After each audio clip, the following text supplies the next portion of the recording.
Good evening, everyone. My name is Michael. Welcome to tonight's debate, where we will delve into a topic that has sparked conversations across the continent and the diaspora. Who truly deserves the title Father of Africa? Is it Nelson Mandela, the symbol of the fight against apartheid and a global icon of peace? Or is it Kwame Nkrumah, the visionary leader who spearheaded the movement for African independence? Tonight, our two esteemed debaters will make their case. On my right, we have John, who will argue for Nelson Mandela, and on my left, Sarah, who supports Kwame Nkrumah. Let's get into it. John, the floor is yours. Thank you, Michael. My name is John, and to start, I believe Nelson Mandela is universally recognized as a symbol of resistance, resilience, and unity. When we talk about Africa and its struggle for freedom, Mandela's name is often the first to come up. He fought against one of the most oppressive systems ever created, apartheid, and spent 27 years in prison for it. Yet he emerged with a message of peace, reconciliation, and unity, not vengeance. This is the type of leadership that not only transformed South Africa, but also inspired oppressed people across the continent and the world. That's a fair point, John. But if we're talking about the father of Africa, we must go back to the foundation of African unity and liberation, which brings us to Kwame Nkrumah. Before Mandela became the face of resistance, it was Nkrumah who laid the groundwork for African independence. He was the first to lead a sub-Saharan African country, Ghana, to independence in 1957. And let's not forget his vision wasn't just for Ghana, but for the entire continent. Nkrumah coined the phrase, "The independence of Ghana is meaningless unless it is linked up with the total liberation of Africa." That's fatherhood in the truest sense, leading not just for your country, but for the future of an entire continent. I can't argue with Nkrumah's role in Ghana's independence and his Pan-African vision. But Mandela's influence transcended just political freedom. He united a deeply divided nation, where racial tensions could have led to civil war. He gave up his personal vendetta to build a rainbow nation. His impact wasn't limited to South Africa either. Mandela's struggle resonated globally, and when apartheid finally fell, it signaled the end of institutionalized racial oppression in Africa. Mandela inspired hope in countries still facing internal conflicts, showing them that peace was possible. But let's not forget, John, that while Mandela's fight was heroic, the larger Pan-African dream that Nkrumah envisioned was already set in motion before Mandela's imprisonment. Nkrumah's drive to unite Africa under the banner of a single economic and political entity was groundbreaking. He founded the Organization of African Unity, OAU, in 1963, which later became the African Union. His ambition was for Africa to become one giant nation-state, an economic powerhouse. He saw the dangers of neo-colonialism long before they fully manifested. Mandela's contributions are undeniable, but Nkrumah was building the very political framework that allowed for Mandela's success. That's true, but let's not ignore that Nkrumah's grand Pan-African dream didn't materialize during his time, and his tenure in Ghana ended in a military coup. His vision, while noble, was ahead of its time and ultimately failed because he couldn't consolidate support across the continent. Mandela, on the other hand, achieved lasting success within his lifetime.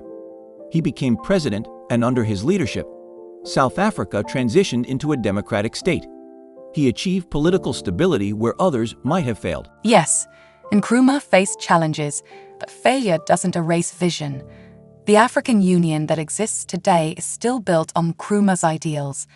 And while Mandela's contribution to South Africa was crucial, Nkrumah's leadership inspired many freedom fighters across the continent. People like Patrice Lumumba, Jomo Kenyatta, and even Mandela himself were influenced by Nkrumah's ideals. In fact, Mandela visited Ghana and saw firsthand what independence meant.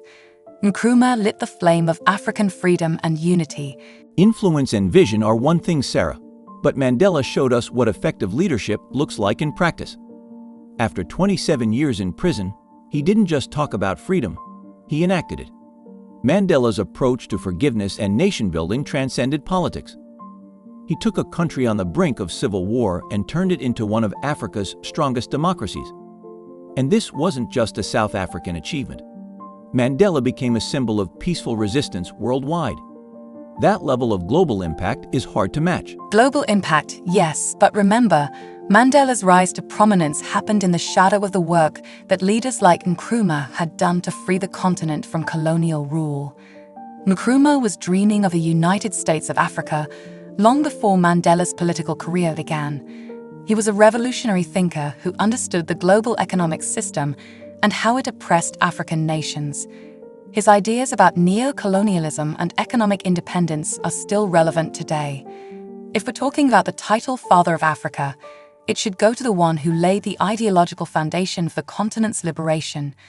Without Nkrumah, would Mandela's fight against apartheid even have had the same level of inspiration? I see your point, but let's also consider that Mandela's legacy is not just about freedom from colonialism or apartheid.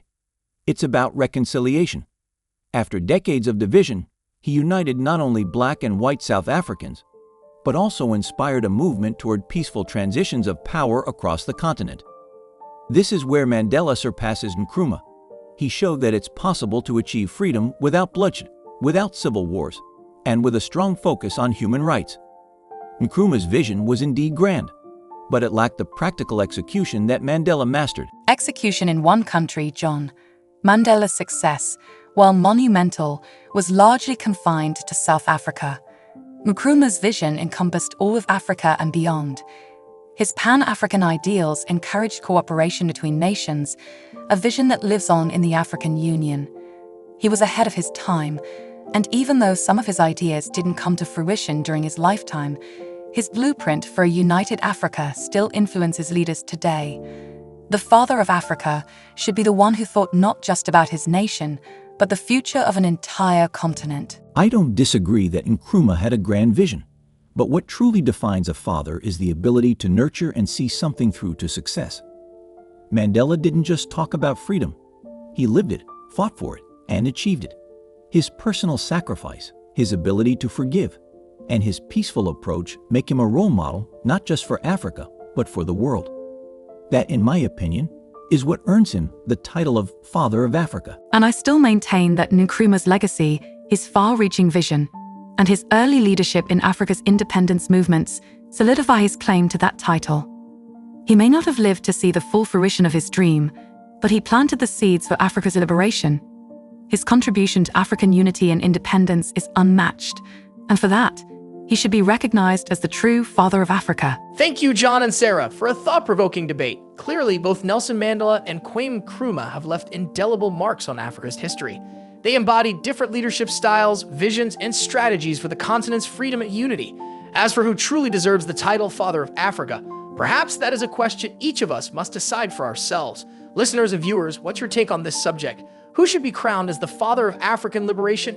Is it Nelson Mandela or Kwame Nkrumah? Comment below. Thank you for watching, and we hope this debate has given you some food for thought.